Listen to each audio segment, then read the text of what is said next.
You've collected all of your research, and now you're wondering, how do I make sense of all of this data? How do I organize this information to actually pull out insights for my project or my team?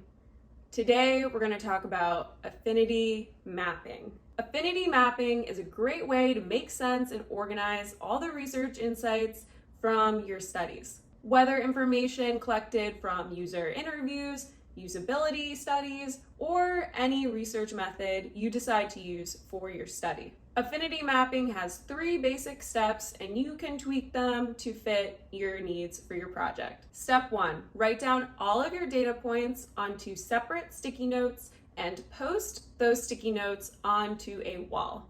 You should record about 50 to 100 insights or sticky notes for each participant that you conduct research with. Be sure to use the original transcript using quotes from the participants to back up your insights if you get questioned from stakeholders. Remember that every comment or quotation from your participants is a potential data point for your research. I like to start using pain points, go through each participant and write 1 pain point per sticky note. I like to include the participant number so I can reference back the quote or insight to the participant that I spoke with. Once this information is gathered, you'll need a large space using a wall or a large poster board, or an online whiteboarding tool like Miro or FigJam. I personally prefer to Affinity Map using digital software. I have used Miro in the past, and now I've been using FigJam. I like to use digital software because in both software platforms you can Control F or Control Find. That helps me search for keywords, helping me cluster my insights more quickly. Step 2, group together similar sticky notes. Grab 1 sticky note, read it, and put it in one place. Grab another note, read it, and figure out if the note is related to the first note. If it is, put the second note next to the first note. Otherwise, put it away from the first note to start a new cluster. To figure out which notes are related to one another, the decision is heavily dependent on you.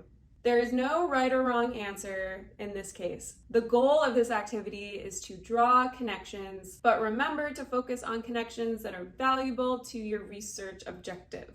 As you sort notes into clusters, feel free to write headings on the wall. Feel free to change your mind and regroup sticky notes as you go. Spend some time on each note and sort them into groups or categories based on themes that you find useful for your research.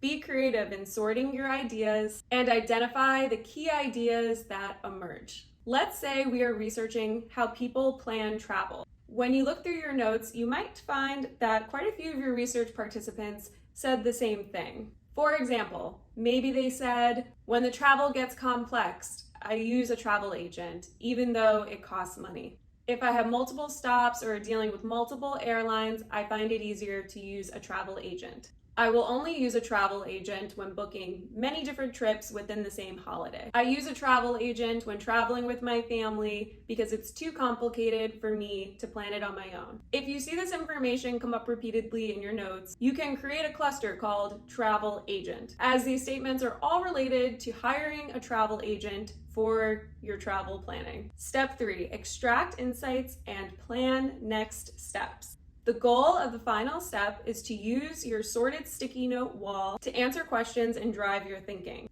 One best way to work on this is to continue sorting. You might group your clusters into larger ones, or if you started with more general categories, you might break them down further into more specific cluster themes. At each stage of the sorting, discuss and reflect on the patterns you see and how they relate to your research questions. Always write down notes, questions, and ideas for further consideration. It is best to take photos of your sticky note wall, and you'll want to consider translating the map into a final document, whether that's a report or a presentation. Having a report or a presentation is much easier to explain your insights to stakeholders so they understand your research in the best possible way. In conclusion, it's important to remember that your users are the most important aspect of your business. You want them to have a great experience with your product or service. And the best way to give them that amazing experience is by understanding them. Affinity mapping allows you to see the most important insights from your studies. This process will ensure that your team prioritizes the most important information from your research. Keep practicing, and soon affinity mapping will be second nature.